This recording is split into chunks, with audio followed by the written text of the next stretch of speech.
What's one outdated HR practice you believe must be retired immediately? I guess I can jump in on that Okay. one, Tisha. Thank you. There is one HR practice that immediately comes to mind when you say outdated, and this is something that affects my role in talent acquisition on a daily basis. I think that organizations have become accustomed to required degrees for positions and roles that it may not be necessary for. So requiring degrees for roles that truly don't need it. It is time to move to a skills first environment. And I feel so passionate about that. For us as HR practitioners to be more open minded about the skills and degrees that are actually required for success in that role. So, for an example, we had roles in our organization that, according to the job description that was developed many eons ago, required a bachelor's degree. But the role in and of itself, when we looked at the job analysis and we revisited the reasoning behind that, we realized that someone could be successful in this role without having that particular degree. And I think this is pretty common in our industry. There is a push in our industry for HR practitioners to look at this practice and re-envision those educational requirements. And not only does that open up a talent pool for us, right? Which again, what I'm mostly concerned about. It opens up that talent pool, but it also improves growth opportunities for all of our staff members, all of our employees, and removes that as a potential barrier. Absolutely. Thank you, Tina. Dee, would you like to add anything to that? I agree with Tina. In the federal government, I don't think people know that there are no positive degree requirements for the majority of the roles. And that's where I spent 25 years. The only positions that require positive degrees are the ones that are naturally recognized as professions, like lawyers and accountants and doctors and nurses. And yes, the government has all of those roles. All of the other roles are categorized by the contribution to the organization, whether you're an assistant, whether you're a coordinator, an analyst, a specialist, there aren't. And I think that's one of the confusing things people know about the government is that we don't require degrees while the process of applying and being instituted into a role is very time intensive and labor intensive. It's not because there are a lot of positive degree requirements. So that's just a little PSA.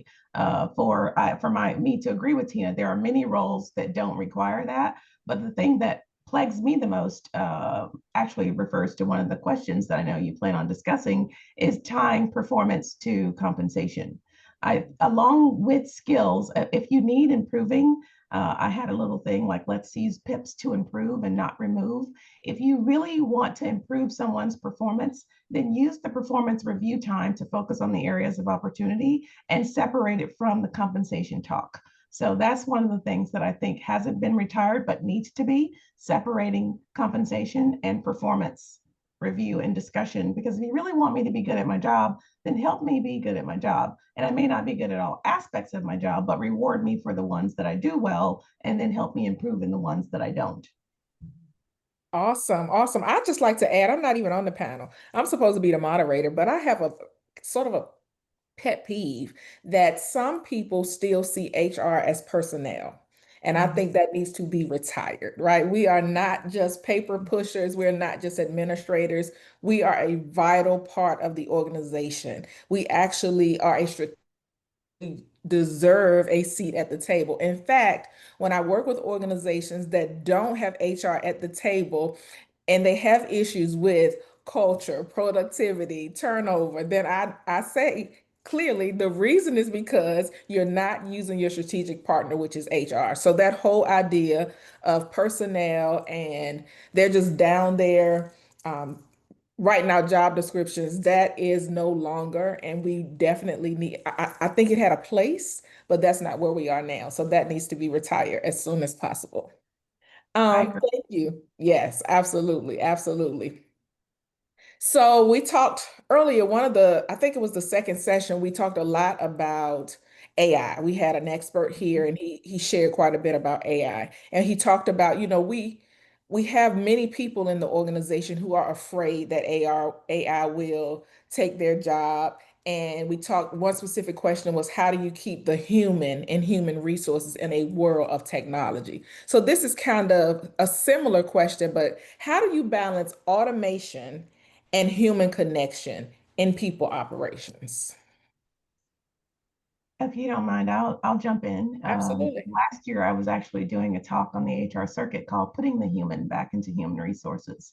And one of the things that we have to recognize is that it's not AI that's going to take our job. It's going to be a human who knows how to leverage AI that's going to Absolutely. take our job. And so I did not have the pleasure of hearing the earlier session, but the one thing we talk about being considered a part of the team at the table, being a part of the team at the table, we have to understand how to leverage things that are going to impact the bottom line. And being able to simplify and automate tasks is one of the things that's going to do that. So I actually entered into the field decades ago when we were called personnel before human resources was considered to be a discipline. And with that being the case, one of the other things that happened, I was with the United States Postal Service back in the 90s. They were already starting to leverage automation to simplify even something as manual as mail processing. So in human resources, we used to touch a piece of paper back in the personnel days when all we were was a conduit. And now we're much more than that because we understand talent management and development and how it impacts the overall organization and its operations. But automating those processes is going to free up your human resources capital to do strategic things that are going to move the organization forward, like succession planning and prioritization and other things, rather than something that could be automated like a self-service system, things that we've moved into. We've had these strides with technology that have already impacted the Office of Personnel, Human Capital, Human Resources, and allowed us to continue to grow to be more of a business partner, which is now why we're calling it HR business partner instead of some of the things that we called it before. So going with the fact that if we want to build an even bigger seat and ingratiate ourselves even more, leveraging our skills to learn more about how we can use technology to simplify day-to-day tasks from recruitment to retirement. There are things and systems that we can automate. And that's the first thing to building a strong organization, is making sure that we can simplify things, we can eliminate redundancies, and then we can automate those things that can and don't require the human touch. So that's a long answer, but I feel like it can be done. Absolutely. I agree. I agree. Tina, did you have something to add or I move to the next question? Yeah, I agree with everything that Dee just said. I think, the key really is to think carefully about which parts of your process require empathy and sensitivity, right? I think that was said in one of the earlier sessions. And those parts of your process or procedures are certainly should not be automated, right? But maybe automating those back end tasks or administrative repetitive functions and flows, data analysis, those types of things are fine.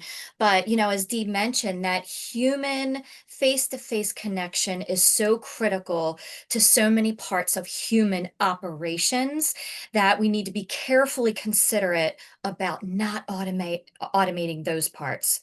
Absolutely. So you just sparked a question in my head about this move or this shift to working from home, right? Remote work. What is your thought about remote work and how it either helps or hinders operations and culture?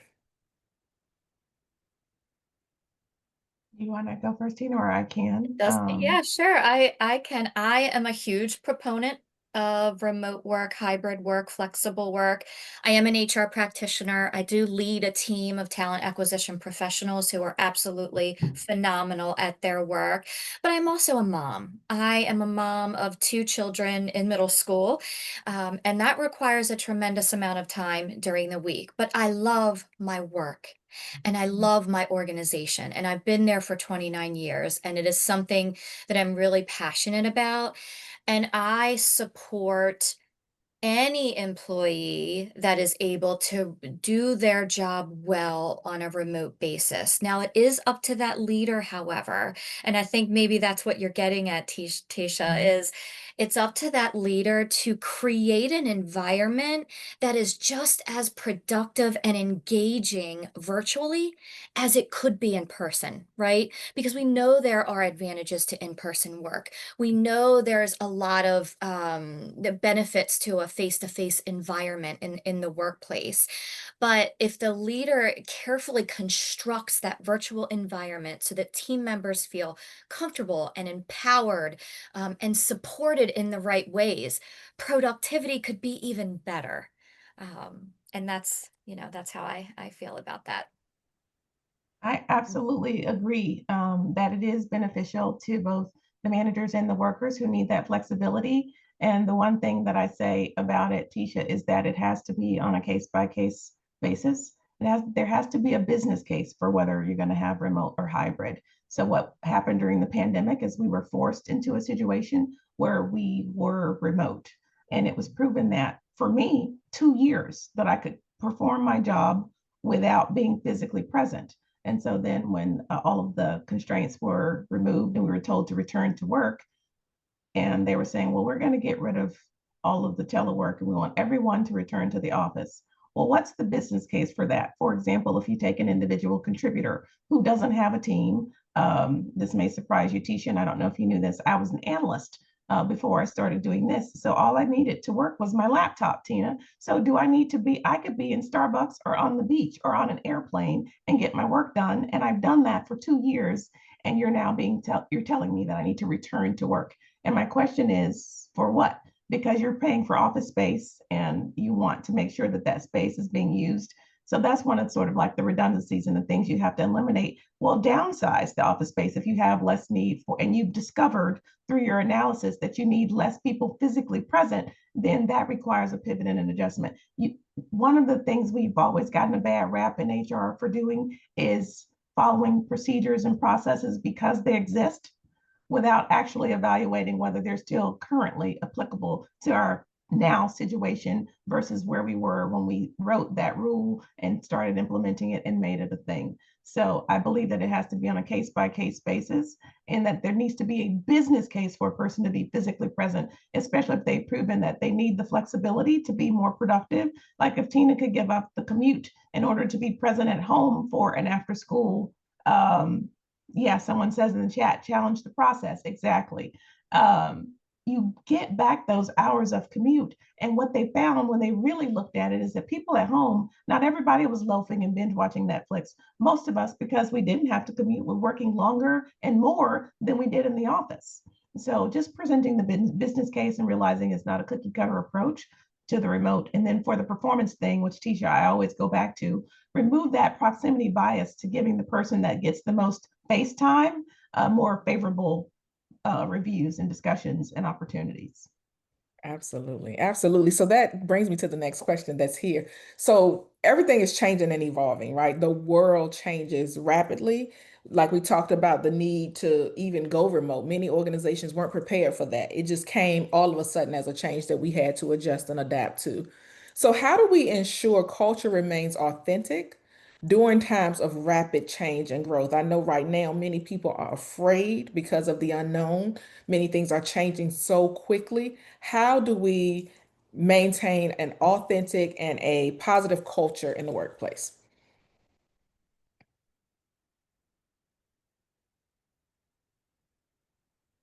I just talked. I was going to let Tina go.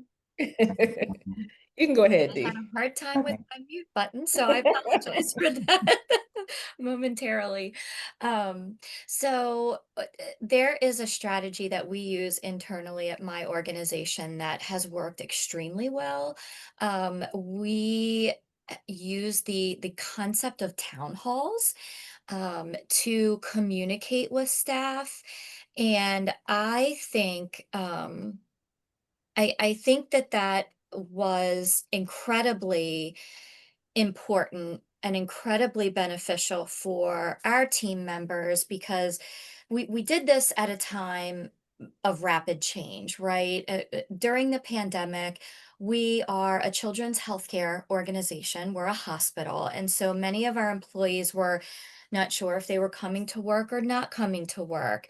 Employees weren't sure if we were going to stay in business or not. They weren't sure if they had to wear masks or not. And so there was so much going on. And our president stood up and started having these virtual town halls where every single person was invited and staff could join. And he was, he conducted the meetings very transparently, very open, very honest about what was happening in our organization, what was happening in the world, and allowing employees to ask questions.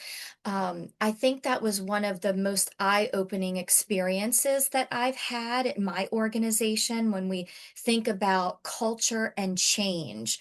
And maintaining transparency is really important, and all leaders need to support all employees during time of change. So I can't say enough about providing those EAP services, providing wellness services. That must be a priority. Making sure employees have the space to feel uncomfortable and to talk about it, and then to also get that support with all the things that are also happening in the world. Politically, our president gets on a town hall type of environment and he talks about how it affects our organization and how important it is for employees to get the support that they need. And I think that's been really critical for us in terms of success for our culture in light of change. Awesome. I agree with what Tina was saying. The other thing about culture is what you allow and what they see and what's reinforced and what's modeled through behavior of the leaders in the organization. So that's the thing that drains employees and costs the disengagement of people who, when they see you have your MVPs who are the shining stars, and then you have the ones that are just getting by. And all you have to do is ask anyone in a particular unit who's a superstar and who's riding the wave. Everyone knows. So culture, I think, is what you allow, but the main thread to building it and making it strong and making it engaging so that you have better retention and more engagement is what Tina said: communication, transparent communication from the top down throughout the organization. And it has to be consistent, and it has to be honest, and it has to be ethical and full of integrity. Because when you break that trust by saying things that you don't do, like you're not walking the talk, and you see people breaking trust and doing things that aren't a part of the organizational values, you're like, wait, how can you say that? And I just observed this, or I just read about that. So culture, I believe, is what you allow. And the thread that drives it is transparent communication from the top down, making it something that's modeled throughout the organization so everybody understands how we do business and what we stand and hold true. And it shows in our behavior in our day-to-day and our operations. I heard someone say our internal customers are also our customers, internally and externally. It's just what we do. Absolutely. And I think to piggyback on what you're saying, have the town halls, communicate with your employees, and if there are naysayers or those that have some apprehension about it, address the concerns. Make Exactly. sure that everybody is clear on the when, why, and how, instead of avoiding them. Sometimes in organizations, I see that you can hear all the noise and no one is addressing it. It's like, why are you letting this spread instead of addressing it head on, giving some clarity to these questions? Because that's what it is. People are unsure. So give clarity as much as possible. And as Jelani, I believe, mentioned in the chat, allow them to be a part of the solution, right? So that creates buy-in, that creates more trust when the employees or even the managers are a part of the solution.